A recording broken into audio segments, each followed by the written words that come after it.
হিসাব জানতে চাই। আপনারা চান? আপনারা ঈদ বোনাস কোথায় দিয়েছেন আমরা জানতে চাই।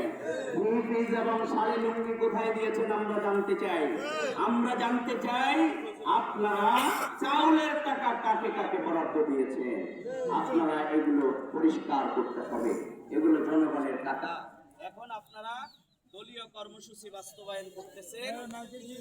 আপনারা নির্বাচনের আগে বলেছিলেন বিভিন্ন কার্ড দেবেন, কোনো অসুবিধা নাই, দিতে থাকেন, কিন্তু বাজেট হওয়া ছাড়া এই টাকা কোথায় আপনারা পেয়েছেন এটি কিন্তু এখন জনগণের সবচেয়ে বড় প্রশ্ন দেখা দিয়েছে। কারণ বাজেট ছাড়া কিন্তু খরচ করা যায় না, নাকি বলে? তাহলে এই সরকার গঠিত হওয়ার পরে বলে যে আঙ্গুলের কালো দাগ মোছার আগেই নাকি সব দিয়ে দিচ্ছে। প্রত্যেকে দিচ্ছেন, এটি কিন্তু জনগণ জানতে চায়। সংগ্রামী ভাইরা আমার, মা বোনেরা, আপনারা কষ্ট করে আসছেন, আমরা আপনাদের কাছে কৃতজ্ঞ। লক্ষ্মীপুরবাসীর কাছে কৃতজ্ঞ। আমার মতো একজন মানুষকে আপনারা প্রথমবারেই আপনারা এইভাবে সমর্থন জানিয়েছেন। আমার মা বয়স্ক মানুষ, ভোটও দিয়েছে, কিন্তু 3-4 দিন পরে জানতে পারছে যে আমি নির্বাচিত হইনি। তা আমাকে বাসায় গেছি আর বলে, তোর এটা নাকি অন্য কি নিয়ে গেছে। তা আল্লাহর কাছে আমি দোয়া করছি যে বিচার আল্লাহ করতে দিচ্ছে, এবং এটা নাকি জামাতের, এটা নাকি কারা কারা নিয়ে গেছে। আমি বললাম হ্যাঁ, এরকম অনেক কিছু হয়েছে। বলছে অসুবিধা নেই, অসুবিধা নেই, ওটা আল্লাহ সব ফয়সালা করে দিবে। এরকম কোটি কোটি মা বোনেরা রাত জেগে জেগে এখন আল্লাহ কাছে কাঁদে। কারণ তারা দাঁড়িপাল্লার পক্ষে, ইনসাফের পক্ষে রায় দিয়েছিল। তারা এখনো চোখের পানি মা বোনদের বন্ধ হয় নাই। সুতরাং এই মা বোনদের চোখের পানির মাধ্যমে আমরা কথা দিচ্ছি, আমরা সংসদে এবং রাজপথে আমরা যেগুলো অধিকারের কথা বলেছিলাম তার পক্ষে আমরা সংগ্রাম চালিয়ে যাব।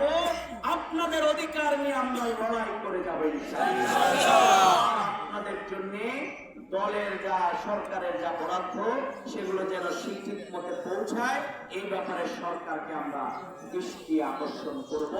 আর আমরা এই যে আজকে প্যাকেট যেগুলো সাজালাম, এগুলো কি সরকারের প্যাকেট? এগুলো আমাদের ভাই বেড়াদারা সবাই মিলে আমরা ব্যবস্থা করেছি। এগুলো আমরা ভোটের, এখন তো আগে বলতো যে প্যাকেট সাজাইছে ভোটের জন্য, এখন কি জন্য সাজাই না? এখন আমরা সব সময়, আমাদের নেতারা ফাঁসির মঞ্চে ছিল, আমরা জনগণের পাশে প্যাকেট নিয়েছিলাম আল্লাহর সন্তুষ্টির জন্য। আমরা সে আল্লাহর সন্তুষ্টির জন্য এখন ওই কাজ করে যাচ্ছি, আমরা চালিয়ে যাব। আমার সর্বশেষ সামর্থ্যবানদের তার প্রতি অনুরোধ, যাকাত খরচ করা হয়েছে, যারা অসহায় দরিদ্র সাহিল ওয়াল মাহরুম, এই অধিকার হারা বঞ্চিত মানুষের মুখে মুখে হাসি ফোটাবার জন্য, এই জন্য যাকাতটা তারা আমাদের পেতেরা সাদাকা এবং এর থেকে অতিরিক্ত দানের মাধ্যমে আমরা ঈদের আনন্দকে ভাগাভাগি করবো। আপনারা রাজি আছেন? রাসূল বলেছে, সেই মুমিন নয়, সেই মুমিন নয়, সেই মুমিন নয়। কে? সে যদি নামাজ না পড়ে, এটা বলে নাই। সে যদি এটা না করে, এটা বলে নাই। ইবাদত বন্দেগীর কথা বলে নাই। বলছে সেই ইবাদতের কথা যে তুমি পেট করে যদি আহার করো আর তোমার প্রতিবেশী যদি উপবাস থাকে, তাহলে সে কখনো মুমিন নয়। আল্লাহু আকবার। সুতরাং আমরা যারা সিয়াম সাধনা করেছি, আমরা তারাবি পড়েছি, আমরা আত্মসংযমের মাস অতিবাহিত করেছি, সামর্থ্যবানদেরকে ক্ষুধার্ত রেখে আল্লাহ অসহায় দরিদ্রের ক্ষুধার যাতনা উপলব্ধির সুযোগ আমাদেরকে দিয়েছেন, নাকি বলে? এই জন্য আমরা ঈদের আনন্দ ইনশাআল্লাহ ভাগাভাগি করে নিব।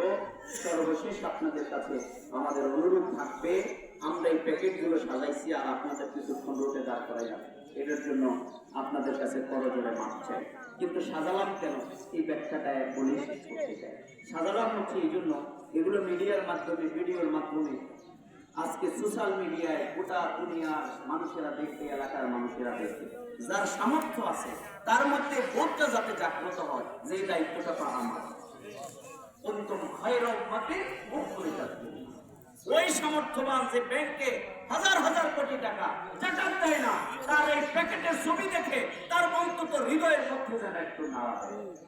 এই জন্য শুধু প্যাকেট সাজাইলাম, মানুষ বসাইনি এই জন্য, কারণ আমার ভাই বোনদেরকে, আপন জনদেরকে আমরা প্যাকেট দিয়া আমরা কি বলি, উপহার নিয়ে বলি যে ক্যামেরাম্যান একটা ছবি তোলো, আমার বোনকে একটা উপহার দিলাম, আমার ভাইকে কিছু টাকা দিলাম, আমরা কি এগুলো ছবি তুলে ভাই বোনের ফেসবুকে ছাড়ি? আমরা এই জন্য কোনো সাংবাদিক ভাইয়েরা এগুলো নেয়ার সময় এগুলোর কোনো ছবি আমরা তুলব না। এগুলো তার হক, এটি আমার ভাই বোনের জন্য, মায়ের জন্য, বাবার জন্য আমাদের পক্ষ থেকে উপহার। আমরা এই জন্য নীরবে আপনারা সেটি নিয়ে যাবেন, এখানে কোনো কেউ ছবি তুলবেন না। আমাদের বক্তব্যগুলোই আপনারা প্রচার করবেন এবং যাতে করে সরকার, বিরোধী দল এবং আমরা সকলে মিলে জনগণের যে অধিকার, সেই জন্য আমাদের যে লড়াই, ইনসাফের বাংলাদেশ যেন আমরা প্রতিষ্ঠা করতে পারি। মাহে রমাদানের সেরা উপহার আল্লাহর কোরআন, আসলে সেই কোরআনকে আমরা পড়ি। এই কোরআনের বিধান বাস্তবায়ন করেই মাঠে যত মানুষ আছে, অধিকার হারা, অসহায়, বঞ্চিত আমরা, আমাদের সব অধিকার, সবার অধিকার প্রতিষ্ঠিত হবে, কোরআনের বিধান প্রতিষ্ঠিত হবে। নাকি বলে সবাই বিশ্বাস করেন? দেখেন আল্লাহকে জানলাম, এটা বিশ্বাস করি। তাহলে আমাদের লড়াই কি চলবে কিনা বলে? লড়াই অব্যাহত থাকবে। যত ইঞ্জিনিয়ারিং করুন, যত কালো টাকা ব্যবহার আপনারা করেন, আপনারা সফল হইতে পারবেন না। আপনারা কেউ কেউ বলেন একসাথেই তো এরা লড়াই করছিল, এখন পারতেছে না কেন? মনে রাখবেন, যদি কারো কোন রাষ্ট্রের কাছে আপনারা চুক্তিবদ্ধ হন আর কোন দলের কাছে প্রতিশ্রুতিবদ্ধ হন, তাহলে কিন্তু কদম আগাইতে পারবেন না। বাংলাদেশ জামাত ইসলামীর আমির কাগজে কিন্তু রাজি হন না বলেই তিনি বাংলাদেশের রাষ্ট্র ক্ষমতায় যেতে পারেন না। ডিপ স্টেটের কাছে কতদূর ক্ষমতার এক্সারসাইজ করবে, কি কি করতে হবে, এগুলোতে জামাত ইসলামী রাজি হয় না। এই জন্য ভোট দেওয়ার পরেও আমরা কিন্তু ক্ষমতা থেকে অনেকে বলে আমাদেরকে দূরে রাখা হয়েছে। একজন উপদেষ্টা তো বলেই ফেলছেন, নাকি বলে উনি মনে হয় কি একটা শরবত খায় নাকি, সেটা খাইলে নাকি সত্য কথা বলে। উনি এই মহিলা মনে হয় এটা খাইছে, আরো যদি দু একজন খাইতো তাহলে বাকিও বলে দিত, নাকি বলে। অপেক্ষা করে, সব নারী নক্ষত্রের খবর কিন্তু বেরিয়ে আসবে, কারণ এই সত্য কখনো গোপন রাখা। সম্মানিত ভাইরা, তাই আর কষ্ট দিতে চাই না, আপনারা আমাদের জন্য দোয়া করবেন, আমরা আপনাদের জন্য দোয়া করি। আর যে যে বিপদে পড়বেন, সমস্যায় পড়বেন, আপনি আপনার আপনজনকে যেমনি টেলিফোন করে, আমি বলবো আমাদের এই নেতা কর্মীরা এখানে আছেন, আপনারা আমাদেরকে জানাবেন, আমরা আপনাদের পাশে আমাদের সামর্থ্য নিয়ে হাজির হব। যদি দেখি আমাদের হাতে কিছু নেই, তখন আরো সব মালিকের কাছে আপনার জন্য দোয়া করব। মা বোনেরা, ভাইয়েরা, বিশেষ করে বেশি আপনারা দাঁড়িপাল্লার পক্ষে, আমাদের এই যে হাফিজুল্লাহ ভাই বিরাট ভোটের বিপ্লব সেখানে হয়েছে, আমাদের রায়পুরে বিরাট ভোটের বিপ্লব হয়েছে, কিন্তু এই বিপ্লব কেউ এখানে বাধাগ্রস্ত করেছেন। আমরা এখন আপনাদের কাছে সর্বশেষ একটা দাবি জানাতে চাই, আমাদেরকে ভালোবেসে আপনারা দাঁড়িপাল্লায় ভোট দিচ্ছেন, আগামী দিনে এই প্রতিশোধ, এই যে ইঞ্জিনিয়ারিং করা হয়েছে, বিজয়কে চিনিয়ে নেওয়া হয়েছে, এর প্রতিবাদ প্রতিশোধ হিসাবে আগামী দিনে লক্ষ্মীপুর পৌরসভার mayor, councillor, union chairman, member, মহিলা মেম্বার, কাউন্সিলর, আমরা যাকেই প্রার্থী দিই, আপনারা কি তাদেরকে বিজয় করার জন্য ইনশাআল্লাহ যাকে প্রার্থী দেওয়া হবে, যাদের নাম আসবে, আপনারা তাদেরকে বিজয় করবেন। যেহেতু ভোটের আগে আমারে দিছিলেন, এখন এরপরে আমার এই ভোটগুলো এই ভাইদেরকে দিয়ে বিজয় করে দিবেন, এটা আপনারা খেয়াল রাখবেন। আমরা আপনাদের কাছে সেই আবেদন জানাতে চাই। আপনাদের সবাইকে ঈদের অগ্রিম শুভেচ্ছা একদিন পরেই আপনাদেরকে জানিয়ে, আপনাদের যার যার হৃদয়ের কষ্ট আছে, সব কষ্টের কথা আমরা একজনের কাছে বলবো, নাকি বলবো? আমরা মানুষের কাছে নয়, আল্লাহর কাছে আমরা বলতে থাকবো। ইনশাআল্লাহ আল্লাহ তাআলা সবার জন্য ভাগ্যের পরিবর্তন করে দেন, এই দেশকে যেন আল্লাহ তাআলা শান্তিপূর্ণ করেন। এই লক্ষ্মীপুর বাংলাদেশ যাতে হানাহানি, কাটাকাটি, রক্ত, তারপরে চাঁদাবাজি, জুলুম, অস্ত্রের মহড়া, এগুলো আমরা দেখতে চাই না, নাকি বলে? আমরা দেখতে চাই শান্তিপূর্ণভাবে যাওয়া। এই জন্য আমরা বিজয়ী হওয়ার পরেও আমরা কিন্তু পরাজয় মেনে নিয়েছি দেশের স্বার্থে, নাকি বলে?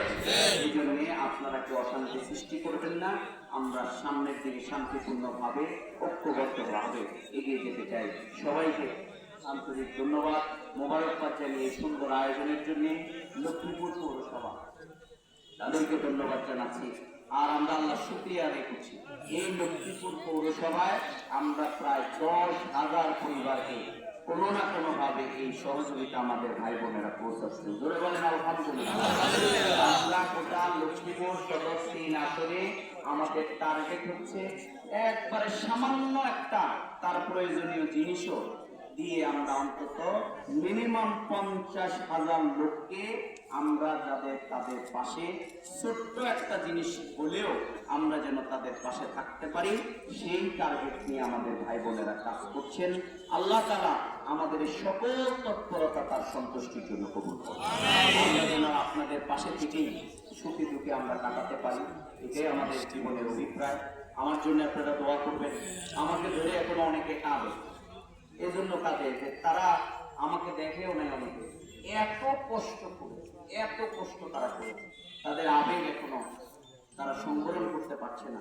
কিন্তু তারপরে আপনারা কিন্তু পরাজিত হন নাই, পরাজিত হয়েছে তারাই যারা আমাদের বিজয়কে ছিনিয়ে নিয়েছে, নাকি বলে? এই জন্য আমরা মুমিনের কোনো পরাজয় নাই, আমরা আল্লাহর সন্তুষ্টির জন্য কাজ করছি। আমরা সেই কাজ মাবুদের সন্তুষ্টির জন্য আমরা চালিয়ে যাব যতক্ষণ আল্লাহ তাআলা আমাদেরকে হায়াতে জিন্দেগি দেবেন। আল্লাহর কাছে সেই তৌফিক কামনা করে সবাইকে অনেক অনেক শুকরিয়া মোবারকবাদ জানিয়ে অগ্রিম ঈদের শুভেচ্ছা জানিয়ে আমার কথা শেষ করছি। আপনারা কি রোদে দাঁড়ায় বেশিক্ষণ কষ্ট পাইছে, বদয়া দিবেন? করে দিবেন তো? মা বোনেরা মাফ করে দিবেন। আপনারা অনেক আগে আসছেন, আপনাদের কাছে দোয়া চাই। আসসালামু আলাইকুম ওয়া রাহমাতুল্লাহি ওয়া বারাকাতুহু।